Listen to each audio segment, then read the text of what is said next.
Good people of YouTube, my name is Spanner, welcome back to another episode of Deathgate.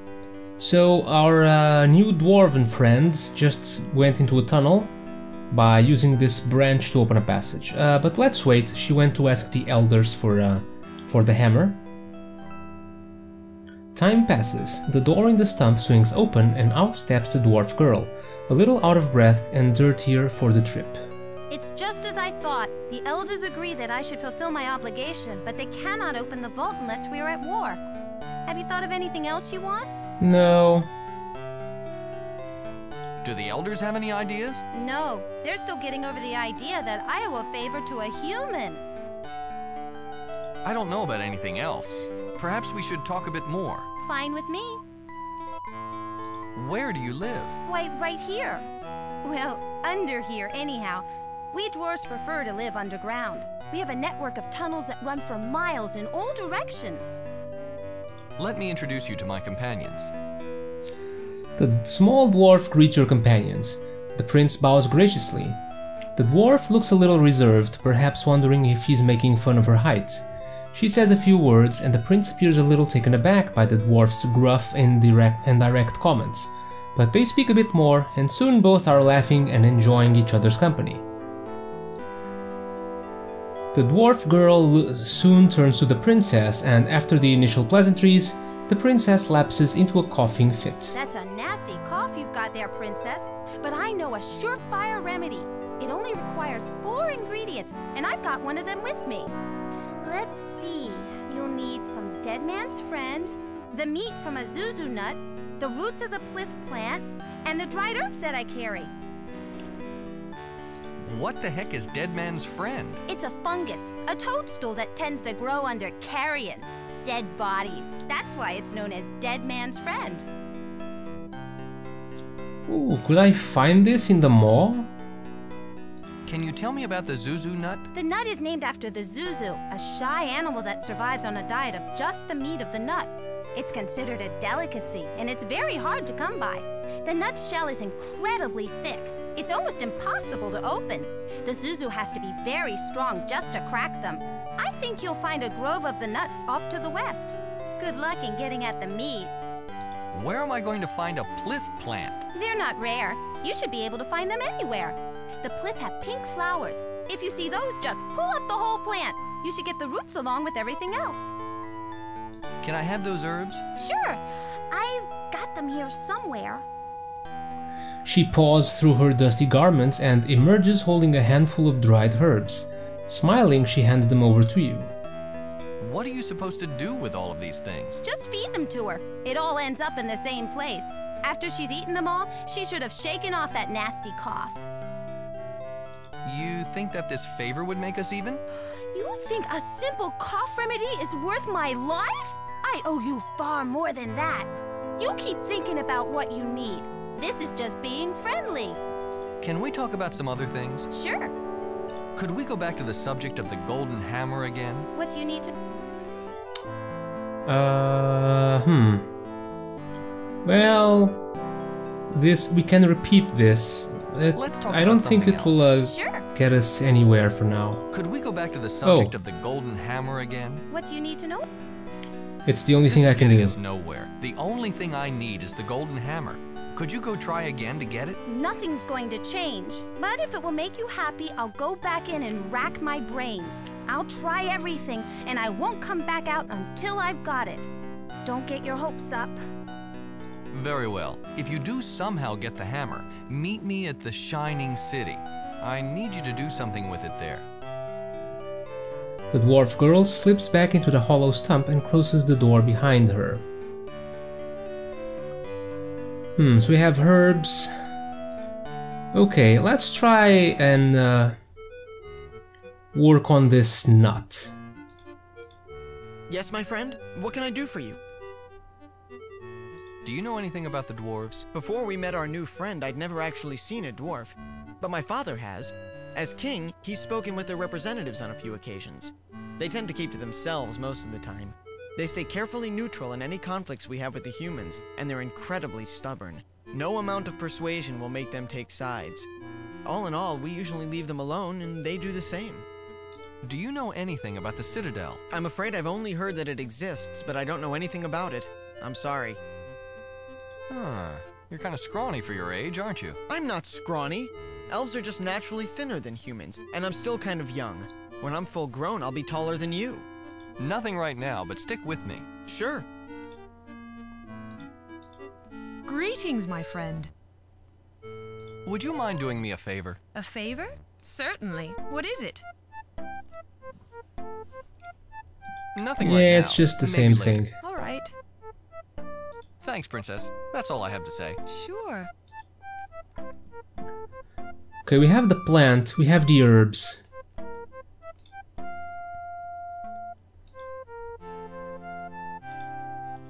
If I give the nut to the animal,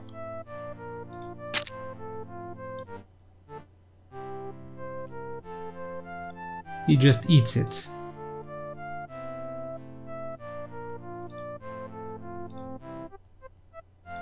Maybe if I use this... What if I put the yellow petals on the nut? Aha!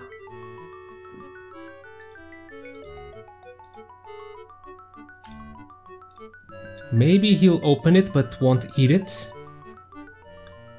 Okay, he inserts the 2 pointy talons into the hole in the shell. With a crack, the nut breaks open. The yellow petals stuffed inside the nut fly everywhere. One whiff makes the animal's nose wrinkle up. Evidently, this isn't how its favorite food is supposed to smell. It hurls the nut back at you. When it lands, the meat of the nut falls out right at your feet.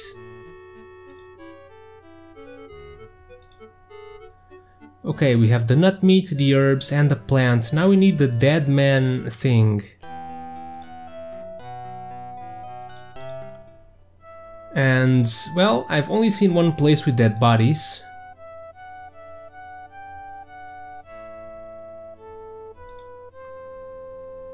And that's in the mall.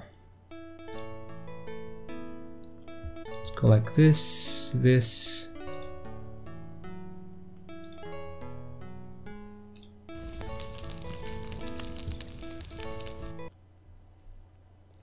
And let's cast transportation.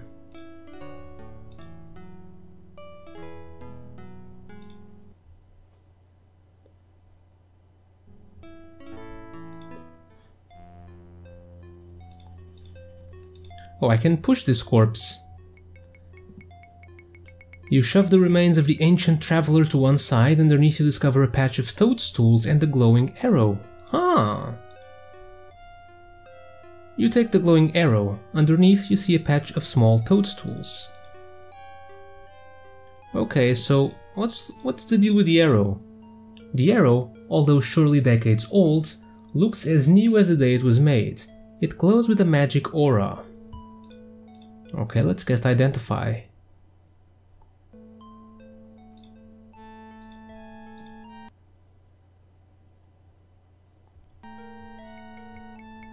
The spell tells you that as long as the arrow is fired from a bow, any bow, it is magically guaranteed to hit its target dead on.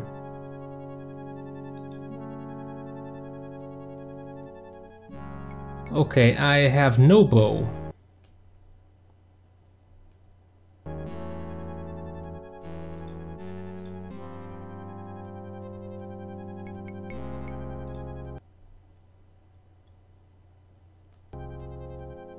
Okay, but with this we should have all of the ingredients, so pink plant to the human princess, the herbs, the nut meat, and the toadstools. After she finishes her snack, she looks up in surprise. She breathes deeply, but her lungs are clear. Her cough has disappeared. Cool. So last time she stopped playing the tune because she started coughing, but now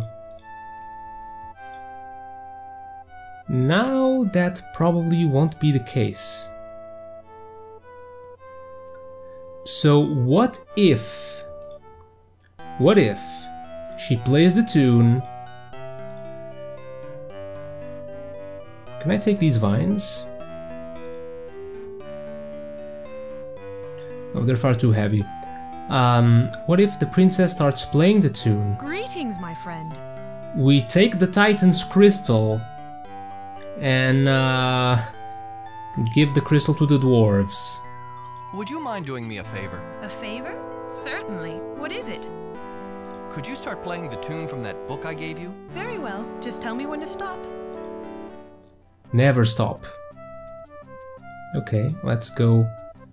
The further you move into it, the darker the forest becomes. You see more Titans scattered throughout the trees. The forest is lousy with Titans.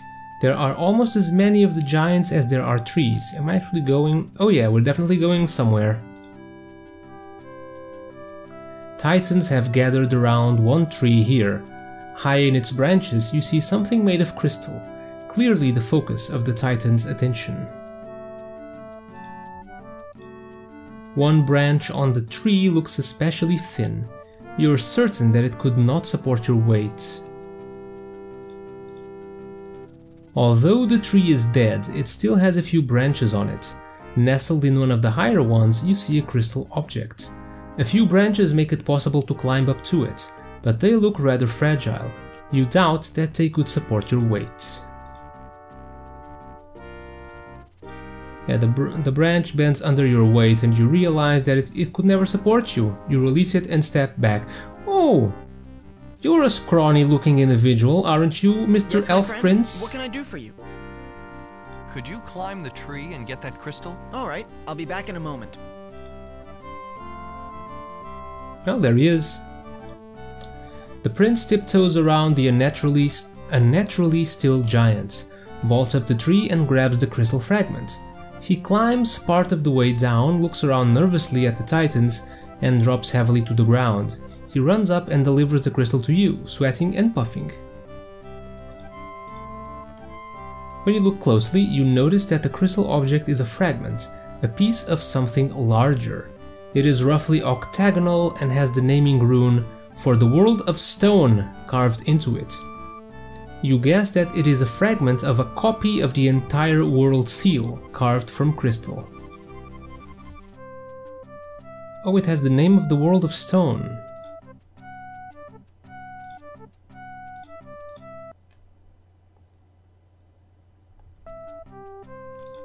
Does it have any magic? I don't think so.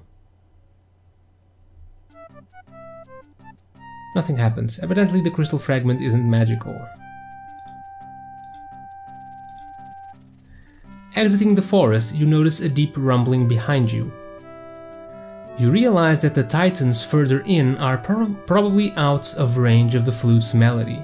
They've fallen out of thrall, noticed that their precious relic has been stolen, and started to rampage directly toward it. And, not coincidentally, you. They're coming and they'll be here before you know it. The flute's no good anymore. When they find us with the relic, they'll tear us apart. The relic! That's what they're really after! We've got to get rid of it! Let's pull the branch. Copying the movement of the young dwarf, you pull at the twisted branch sticking out of the stump. A door pops open. Inside you see a narrow tunnel that leads straight down. Can I enter? You climb inside the hollow stump, but quickly realize that the dwarven tunnel is far too narrow for your girth. Indeed, it is probably too narrow for any race save the dwarves themselves. You clamber out the trunk and brush yourself off. Here we go, dwarves. Have a nice present. You toss the crystal fragment into the hollow stump. You hear it bump against the sides as it falls deep into the dwarven caves below. The Titans come crashing through the forest, no longer concerned about what they crush in their path. They totally ignore you and your companions and focus on the stump in the middle of the clearing. After a couple of attempts, they slowly begin to realize that even the smallest of their number is never going to be able to fit inside the dwarven tunnel. Although this fact might have stopped someone even slightly smarter, the Titans aren't even slowed. With bare hands, they begin to excavate their own tunnel. Dwarf curses and battle cries float up from the hole.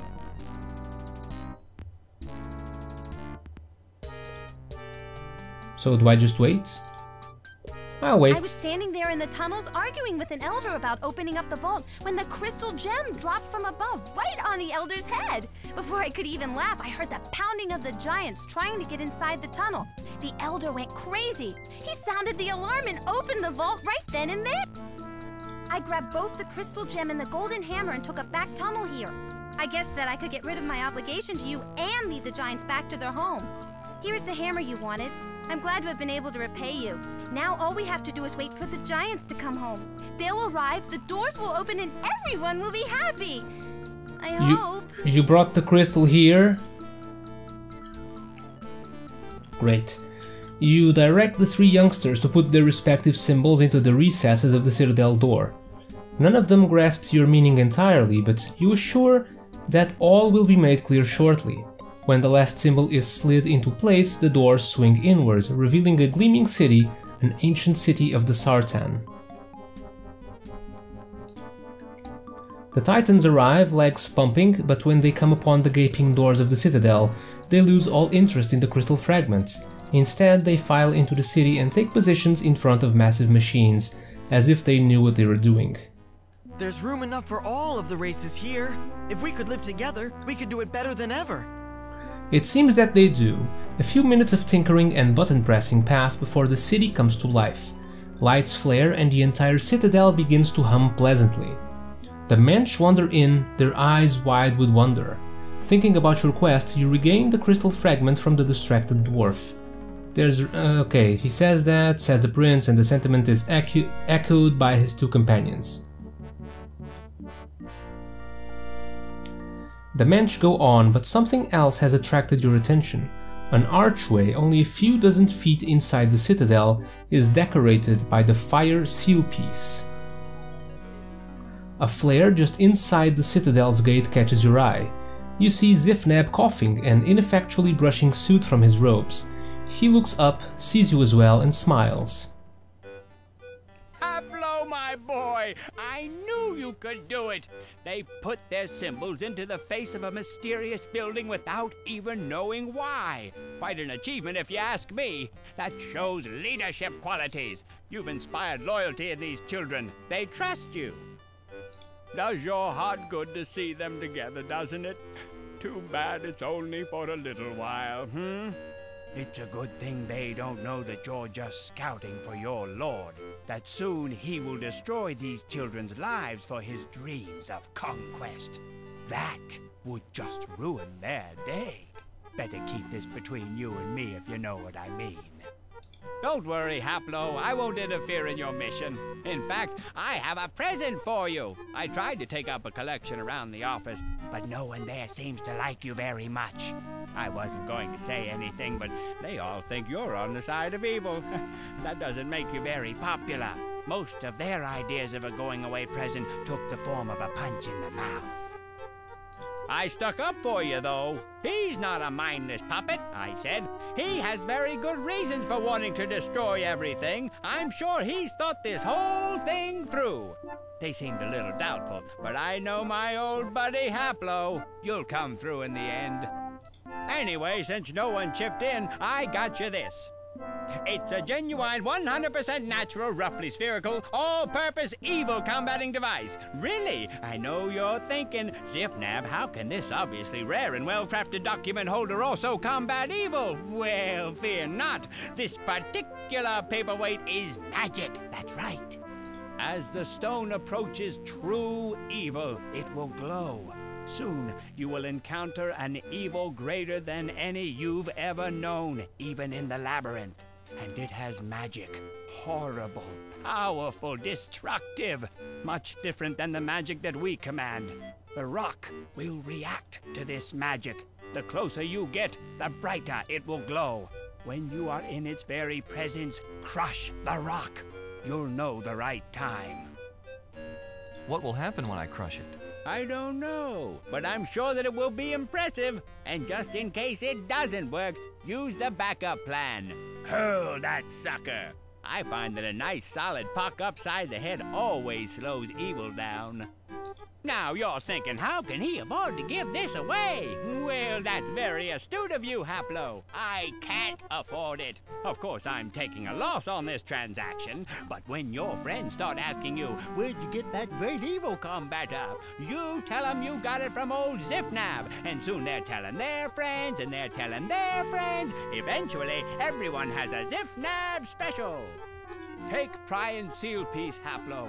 Go back to your lord. But remember what you've seen here. Remember these people. Consider carefully exactly what you are doing and why.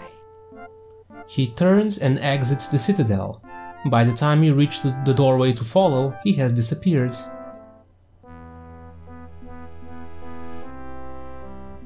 Okay, this is the stone Zipnab has given us. Does it have any kind of magic?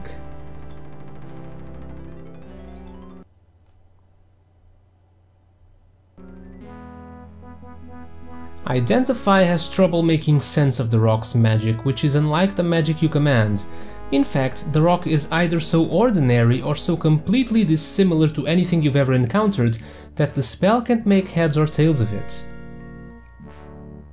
Interesting.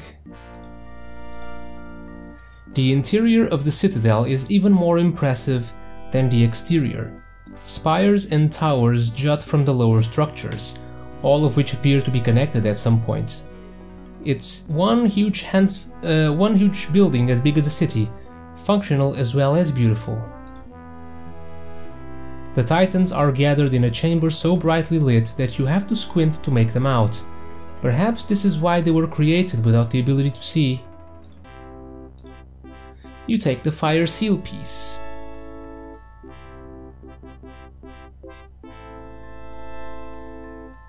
Anything else I can do here? No, just Citadel Titans, okay. You stand outside the huge sartan edifice, a wall surrounds it. There are no obvious doors, only the alcove to the south.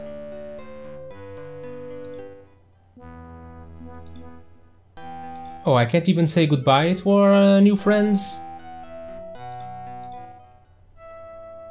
Fine. We have all that we need, let's head back to the Nexus.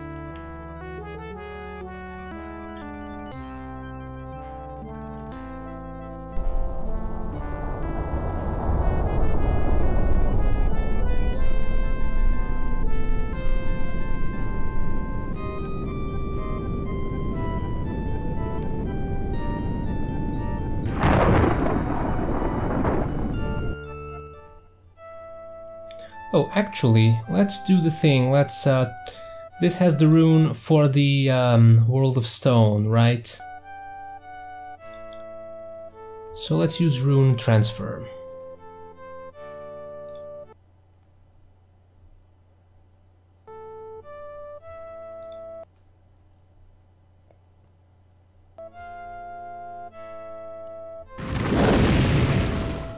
Oh, they all interconnect. That's kinda cool. How many points do we have? 680 out of 1500. Okay, cool. Anyways, this feels like a good place to stop for now. So thank you guys for watching. Hope you enjoyed some more Deathgate. And as usual, don't miss the next episode, because I won't. I will see you all next time.